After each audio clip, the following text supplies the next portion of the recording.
Tunatumaini kwa siku ya leo ya kuwa mnatufuatilia sana kokote muliko, na Mungu aendelee kuwabariki na Mungu awaguse wagonjwa wengi. Najua wako kule, kuna wengi wako na shida mbalimbali, wamekosewa na vitu vingi kwenye maisha yao ya kawaida, wamekosa mapashwa yao. Mimi nawaita kwa siku ya leo, mimi nasema ya kama Mungu anaweza, na Mungu yuko tayari kusema na wewe katika shida ambayo ulio nayo.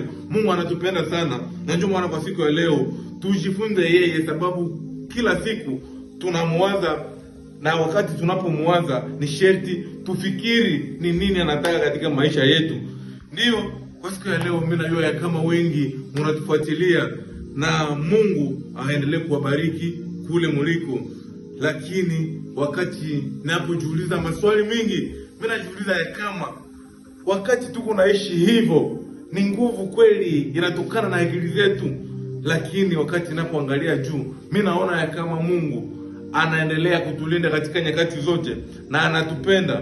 Na kama Mungu ametupenda, ametuitikia tuwe na nguvu, tuwe pasipo magonjwa, tuwe pasipo shida, ni neema yake.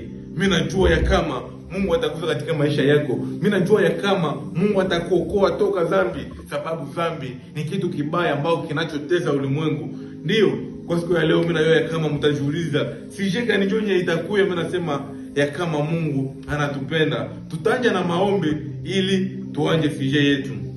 Baba Mungu, tunainua jina lako na tunakushukuru kwa wewe ni Mungu ambaye uliyependa tu hapo kwa siku ya leo, na umeitika tuwe na watu wengi katika ulimwengu wa sasa.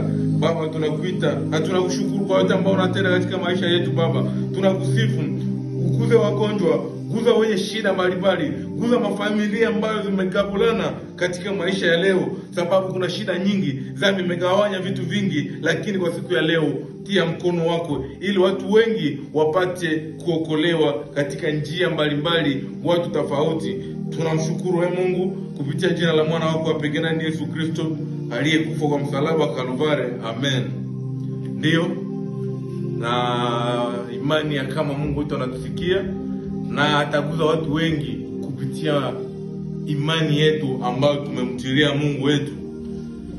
Kwa siku ya leo tuko na sije yetu, yani tuko na theme, yani somo ambayo inasemezea mapendo ya Mungu. Mungu ametupenda. Mungu ameitika katika njia nyingi, awe nasi katika shida na katika raha.